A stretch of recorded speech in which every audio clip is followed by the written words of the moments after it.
General Settings houses a range of miscellaneous settings that need to be considered and either enabled or disabled depending on user preference.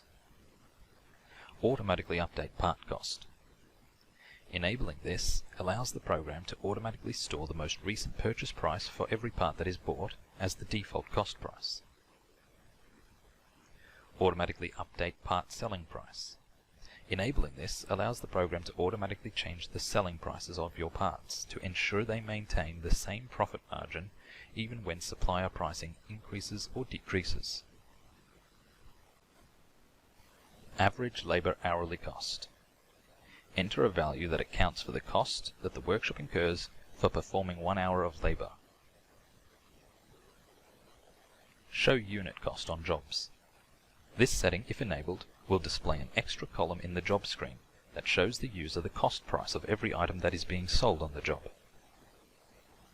Motor Vehicle Repairer.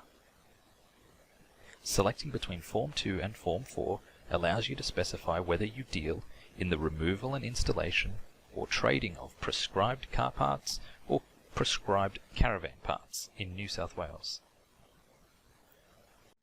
EasyCars integration. This option can only be enabled or disabled from an integrated EasyCars account. When ticked, the invoices will automatically be marked as paid without money going through your bank account when the job is synced to EasyCars.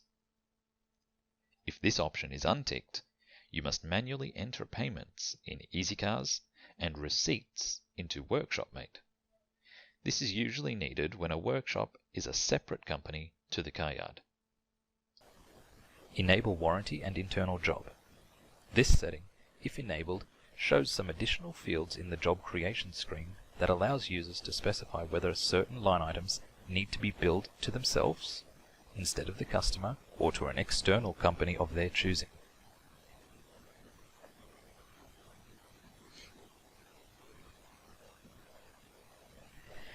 Enable Mazda repair order integration. This setting will be enabled if the workshop belongs to the Mazda new car dealership network.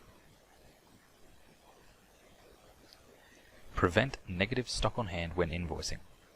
Enabling this will stop users from being able to convert jobs into invoices if any of the items on the job don't have a sufficient stock quantity to cater for the sale. EasyCars integration. Price level for stock sales. This setting relates to the integration of EasyCars with WorkshopMate. It cannot be changed from here. It is shown for visual reference only and can be changed from the EasyCars program. The dashboard settings allow you to change the number of days backwards the graphs on the dashboard are reporting on.